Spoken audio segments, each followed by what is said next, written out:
তুমি যখন কাজে যাও দুলাভাই তখন আমাকে বলে চলো আমরা রুমে গিয়ে গল্প করি, সিনেমা দেখি। তুমি বাসায় না থাকলেই দুলাভাই শুধু আমায় তার রুমে ডাকে আর বলে আমার মাথায় কেমন জানি ঝিনঝিন করে ব্যথা করছে, একটু মাথায় মালিশ করে দে তো, তাহলে হয়তো মাথার ব্যথাটা কমে যেতে পারে। দুলাভাই বলে, তোর বোন তো সারাদিন অফিসের কাজে থাকে, আমার দেখাশোনা তোকে করতে হবে। 11 বছরের ছোট বোনের মুখে এমন কথা শুনে থমকে দাঁড়ায় মিতু, বোনকে কাছে টেনে নিয়ে মাথায় হাত বুলিয়ে জিজ্ঞাসা করে, হেনা বইনা আমার, কি কও এইসব? উনি তোমার ভাইয়ের মতো, তোমারে অনেক স্নেহ করে। সেই দিন তুমি কাজে যাওয়ার পর দুলাভাই আমারে কইল, হেনা পানি দে। আমি পানি নিয়া যাইতেই আমাকে বলল, তোরে অনেক টাকা দিমু, তুই স্কুলে গিয়ে ফুচকা খাবি, বন্ধুদের নিয়ে ঘুরতে পারবি, তুই শুধু আমার একটা কথা রাখবি। দুলাভাই কি বলতে তা না শুনেই আমি চলে এলাম। মিতু চমকে উঠল, কি শুনছে ছোট বোনের মুখে এইসব? একমাত্র ছোট বোন হেনা। বাবা মা ছোট থাকতেই মারা যায়, বাসায় বাসায় কাজ করে দুজনের পেট চালাতো মিতু। একদিন শাকিলের সাথে পরিচয়, শাকিল ছিল কেয়ারটেকার, সেই বাসায় কাজ করত মিতু। প্রথম প্রথম লজ্জায় কথা বলতে পারত না শাকিলের সাথে, আস্তে আস্তে দুজনের প্রেম গড়ায়, তারপর বিয়ের পর থেকেই হেনা ওদের কাছে। 1 বছর হয়েছে মিতু আর শাকিলের বিয়ে। মিতু সকাল হলেই রান্না সেরে চলে যায় কাজে। শাকিল যে বাসার কেয়ারটেকার, সে বাসায় ঘর উঠিয়ে থাকতে দিয়েছে মালিক, তাই শাকিল সারাদিন বাড়িতে থাকে। হেনাকে একটা স্কুলে ভর্তি করেছে মিতু, সকাল থেকে বোটা পর্যন্ত স্কুল, বাকিটা সময় ঘরের টুকটাক কাজ করে। হেনা দেখতে চমৎকার, কিন্তু মিতু দেখতে তেমন সুন্দর ছিল না। তাছাড়া বাকিটা 2 বোনের একরকম দেখতে, কিন্তু ইদানিং হেনা একটু বেড়ে উঠেছে। 12 বছরে পা দিয়েছে সেদিন। শাকিল দিন দিন হেনার দিকে অন্যরকম দৃষ্টিতে চেয়ে থাকে, যেটা হেনা পছন্দ করত না। মিতু কাজে গেলেই এটা ওটার বাহানায় রুমে ডাকে হেনাকে শাকিল। হেনাকে দিয়ে শাকিল তার সুকেসের চাবি দিয়ে বলে, তুই সুকেস থেকে আমার হিসেবের খাতাটা এনে দে তো। মাঝে মাঝে বলতো, দেখ হিসাব করতে করতে আমার মাথা ব্যথা শুরু হয়ে গেছে, একটু মাথাটা ম্যাসাজ করে দে, তাহলে ব্যথাটা হয়তো কমে যাবে। দুলাভাই আমার কপালে হাত দিয়ে বলল, তোর শরীর এত গরম কেন? দেহি দেহি, কাছে আয়, তোর জ্বর আইলো নাকি? হেনা বলল, না শরীরের জ্বর নেই, গরমের যে তাপমাত্রা পড়ছে এমনিই শরীর গরম থাকে। হেনা তার দুলাভাইয়ের বাহানা বুঝতে পারে, তাই তো কিছু না বলে দৌড়াতে দৌড়াতে বাইরে চলে আসে, অপেক্ষা করে বুবুর জন্য। কাছ থেকে সবেমাত্র এসেছে মিতুর আতি। হেনা তার বুবুর কাছে এসে কান্না করে বলল, আমি তোমার সাথেও কাজে যাব। আমি বাড়িতে একা একা থাকবো না। ছোট বোনের এসব কথা শুনে মনটা এক অজানা ছটফট করছে, কি করবে এখন মিতু? হেনার যে মিতু ছাড়া কেউ নেই। এমন সময় শাকিল ঘরে এসেই মিতুকে দেখে বলল, মিতু তুমি আইছো? হেনার গায়ে জ্বর দেখলাম। তুমি দেখতো মাইজাডার কি হইল? জ্বর হইলে ওরে ডাক্তারের কাছে নিতে হইব। মিতু শাকিলের এমন কথা শুনে একটু অবাক হলো। কই, শাকিলের কথায় তো কোনো খারাপ কিছু নেই, তাইলে কি হেনা ছোট মানুষ হইয়া ভুল কিছু কইল? শাকিল তো হেনার ভালোই চায়। হেনা হয়তো ওর দুলাভাইরে ভয় পায়, তাই এমন ভুল বুঝো। ছোটবেলা থেকে মায়ারা এমন, খুব সহজে যাকে তাকে ভয় পেয়ে বসে। তাই তো মিতু ব্যাপারটা সহজভাবে নিয়ে হেনার গায়ে হাত দিয়ে দেখে সত্যি জ্বর, আরও শিওর হয়ে গেল হেনা শাকিলকে ভুল বুঝছে। হেনাকে মিতু বলল, হেনা তোর গায়ে তো সত্যি জ্বর, চল তোরে ওষুধ আয়না দেই। এই বলেই মিতু হেনাকে নিয়ে ডক্টর দেখাতে চলে গেল। শাকিল মিটমিট করে হেসে দিয়ে বলল, হেনা তুই যতই আমার নামে নাশিল করস, তোরে আমি একদিন সত্যি সত্যি। যেতে যেতে মিতু হেনাকে বলল, হেনা তুই মানুষটার নামে এমন মিছা কথা কইতে পারলি, তোর কত খেয়াল রাখে দেখছোস। হেনা বলল, বুবু তুমি আমার কথা বিশ্বাস করো, দুলাভাই আমারে খালি তার রুমে ডাকে আর কি জানি বলতে চায়, কিন্তু বলতেও পারে না। আরে তোর দুলাভাই তোর ভালো চায়, আর এই জন্য তোকে চোখে চোখে রাখে, বোকা মেয়ে, কিছুই বুঝিস না। মিতু ছোট্ট হেনাকে বুঝিয়ে বলল। শাকিল একেবারে সাধাসিধে, ভুলটা হেনার। আমি মিতুকে বললাম, বুবু যেদিন কিছু একটা হবে সেদিন আমার কথা বিশ্বাস করবে, তার আগে নয়। বুবু আমায় জারি দিয়ে বলল, বাদ দে এসব কথা, এখন ডাক্তার দেখাবো। ডাক্তার বলল, হেনার শরীরে জ্বর আর তাই তাকে ভালো ওষুধ খাওয়াতে হবে। হেনার জন্য ওষুধ নিয়ে বাসায় চলে আসলাম। হেনার সমস্ত ওষুধের খরচ শাকিল দিল। আমি হেনাকে বললাম, হেনা দেখছিস আমাদের কত কেয়ার করে তোর দুলাভাই, ওষুধের সমস্ত খরচ শাকিল দিয়ে দিল। বুবু আমার মনের কথাটা বুঝল না। বুবু তুমি শুধু শাকিল ভাইয়ের উপরের দিকটাই দেখলে, ভিতরের রূপটা দেখলে না। রাতে খাওয়া দাওয়া শেষ করে হেনা শুয়ে পড়ল। আমি হেনাকে বললাম, কিরে হেনা তুই ওষুধ খেলি না? ওষুধ না খেলে তোর জ্বর ভালো হবে না, তুই দিন দিন অসুস্থ হয়ে যাবে। বুবু আমার গায়ে জ্বর নেই, আমি ওষুধ খাবো না। আমি সুস্থ আছি। কি বলছিস? পাগলি মেয়ে। ডাক্তার বলল জ্বর আছে, আর সে বলছে জ্বর নেই। বুবুর জোড়াঝুড়িতে আমি জ্বরের ওষুধটা খেয়ে নিলাম। আমার কিছুই করার ছিল না। আমি জানতাম, আমি যদি বুবুর কথা না শুনি, বুবু অনেক কষ্ট পাবে, কারণ এই পৃথিবীতে বুবুর আমি ছাড়া আর কেউ নাই। আর তাই আমি বুবুকে কষ্ট দিতে চাই না। কিন্তু বুবু আমার একটা কথা কোনোভাবেই বিশ্বাস করছে না। কিন্তু বুবু বিশ্বাস করবে সেই দিন, যেদিন আমার একটা কিছু হবে, তার আগে না। কিছুদিন পর বুবুর অফিস বন্ধ দিয়েছিল 1 সপ্তাহ। সারাদিন বুবু বাড়িতে থাকত। আমি স্কুলে যেতাম আর 2টা বাজে চলে আসতাম। কিন্তু বুবু এই 1 সপ্তাহ বাড়িতে থাকাতে শাকিল ভাই কেমন জানি হয়ে গেছে। দুলাভাই মেজাজ দেখি কিটকিটে হয়ে গেছে। আমার মনে হয় বুবু বাড়িতে থাকায় দুলাভাই এটা কিছুতেই সহ্য করতে পারছে না। পরদিন আমি স্কুল থেকে ফিরলাম, রৌদ্র দিয়ে আসলাম। শরীর গরমে মনে হয় পুড়ে যাচ্ছে। দুলাভাই তখন আমার কপালে হাত দিয়ে বলল, সর্বনাশ, মেয়েটা তো আজ জ্বরে পুড়ে যাচ্ছে, তাড়াতাড়ি চলো, ডাক্তারের কাছে নিয়ে যাই। বুবু তখন বলল, তুমি হেনাকে নিয়ে ডাক্তার দেখে আসো, আমি বাড়ির রান্না ভাড়ার কাজটা সেরে নেই।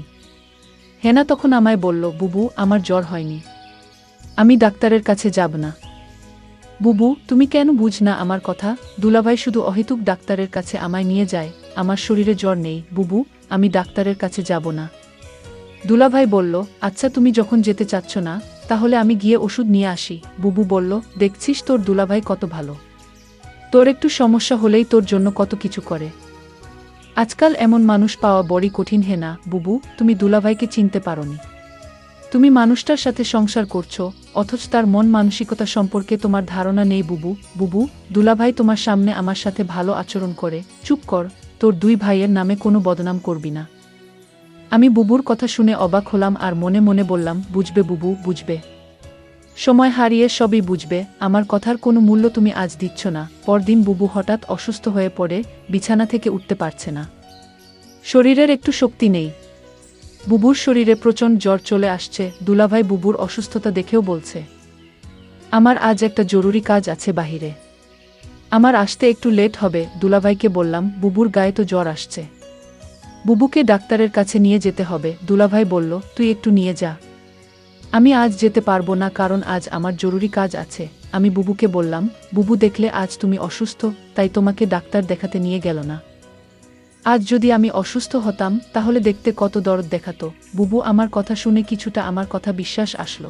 বুবু তখন মনে মনে বলল, ঠিক আছে, শাকিলের মতলব সম্পর্কে আমার জানতে হবে। শাকিল কি আসলে সে উপরে উপরে ভালো, নাকি সত্যি শাকিল একজন ভালো মানুষ? রাতে শাকিল ঘরে ফিরল। ডাইনিং টেবিলে খাবার ছিল। সে নিজ হাতে খাবার খেয়ে সোজা ঘুমিয়ে গেল। আমি আশ্চর্য হয়ে গেলাম, আমার খুব কষ্ট হচ্ছিল। শাকিল আমায় অসুস্থ দেখে গেল, অথচ একবারও জিজ্ঞেস করল না, তোমার কি জ্বর কমেছে? শাকিল জানি কেমন হয়ে গেছে। অথচ গতকাল আমার বোনের জ্বর আসলো, তার প্রতি সে কত না কেয়ার দেখালো। এসব চিন্তা করতে করতে আমার রাতে ঘুম হচ্ছিল না। আমি সারা রাত ঘুমাতে পারিনি। তাহলে আমার ছোট বোনটা যা বলল, তা কি সত্যি বলেছে? না, এ হতে পারে না। সকালে ঘুম থেকে উঠে দেখি শাকিল নাস্তা না করে চলে গেছে। আমি তাকে ফোন করছিলাম।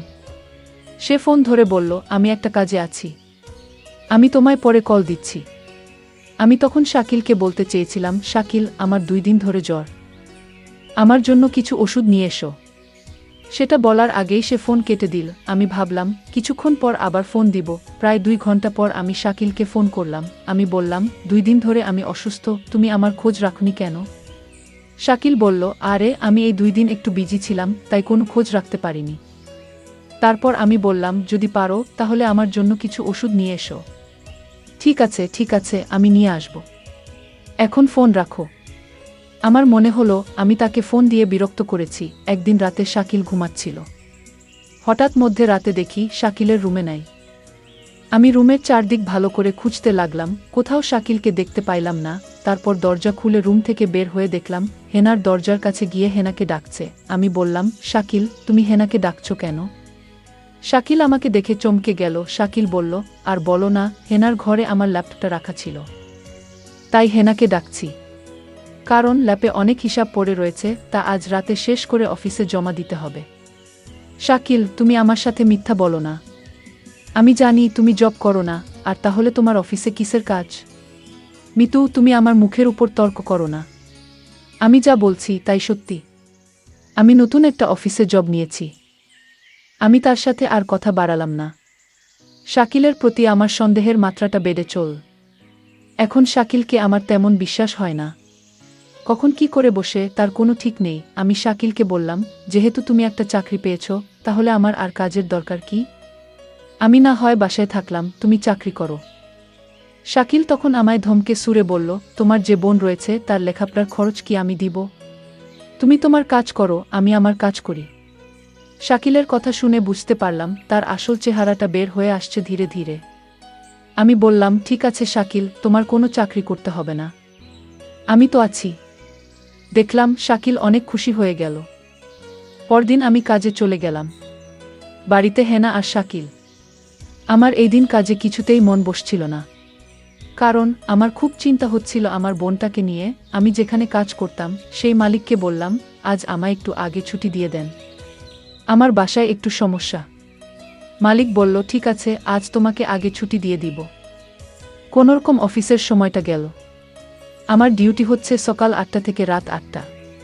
কিন্তু আজ আমি বিকাল 4টায় ছুটি নিয়ে বাসায় চলে আসলাম। বাসায় এসে দেখি বাড়িতে কেউ নাই, একদম নিস্তব্ধ। আমি হেনাকে ডাকছি, হেনা কোথায় তুই? আবার শাকিলকে ডাকছি, শাকিল কোথায় তুমি? আমি কারো সাড়া শব্দ পেলাম না। সমস্ত বাড়ি খুঁজছিলাম, কাউকে দেখতে পাচ্ছিলাম না। শুধু একটা জায়গা বাকি ছিল, আর সেই জায়গাটা হলো বাথরুম। আমি বাথরুমের দিকে গেলাম। গিয়ে যা দেখলাম তা দেখে আমার মনে হচ্ছিল আমার দম আটকে গেল। আমি দেখলাম হেনা একপাশে পড়ে আছে। আমি দৌড়ে কাছে গিয়ে হেনাকে ডাকলাম, হেনা বোন আমার, তোর কি হয়েছে? হেনার কোনো সাড়া শব্দ নেই। চিৎকার করে হেনাকে ডাকছি, এই হেনা উঠ, তোর কি হয়েছে বোন? আমি কথা দিচ্ছি, আমি আর কোনোদিন তোরে বাসায় একা রেখে কাজে যাব না। লক্ষ্মী বোন আমার, তুই উঠ, আমার সাথে রাগ করিস না। হেনার মুখ দিয়ে কোনো কথাই বের হচ্ছিল না। একটা সময় বুঝতে পারলাম হেনা আর নেই। হেনা আমার সাথে অভিমান করে চলে গেছে। হেনা মরে গেছে। আমি কাঁদছিলাম আর বলছিলাম, হেনা বোন আমার, তুই একবার উঠে। এই যে আমি কথা দিচ্ছি, এখনই তোকে নিয়ে অন্য কোথাও চলে যাব। হেনা আমার কথা শুনছিল না। শুনবে কি করে? সে তো মরে গেছে। আমি হেনার হাতে একটা চিঠি দেখতে পেলাম। চিঠিটা তার হাত থেকে নিয়ে খুলে দেখলাম, চিঠিতে লেখা ছিল, বুবু, তুমি আমার কথা বিশ্বাস করছিলে না। আমি অনেক কষ্ট নিয়ে দুনিয়া থেকে চলে গেলাম। এর কারণ হলো আমার দুলাভাই। বুবু, তুমি আমাকে ক্ষমা করে দিও। আর তোমার প্রতি একটা অনুরোধ, তুমি শাকিলকে ছেড়ে চলে যেও। তা না হলে আমার আত্মা শান্তি পাবে না। আমার আর বুঝতে বাকি রইল না কেন হেনা দুনিয়া ছাড়ল, কি ঘটেছিল। আমার বোন ঠিকই বলেছিল, বুবু, তুমি সময় হারিয়ে সব বুঝবে। আজ আমার বোনের কথার ফল আমি পেয়ে গেলাম, কিন্তু আমি এর শেষ দেখে ছাড়ব। আমি শাকিলকে খুঁজতে লাগলাম। আমি শাকিলকে কোথাও খুঁজে পাচ্ছিলাম না। তারপর আমার বোনের হাতে চিঠি দিয়ে শাকিলের নামে মামলা করলাম। শাকিলের সারা জীবনের জেল হয়ে গেল। বন্ধুরা, আমি কষ্ট করে তোমাদের জন্য গল্প তৈরি করি। যদি গল্পটি ভালো লাগে তাহলে ভিডিওতে একটি লাইক করে পাশে থাকবেন। আর এরকম নতুন নতুন গল্প পেতে আমার চ্যানেলটি সাবস্ক্রাইব করে পাশে থাকবেন। ধন্যবাদ।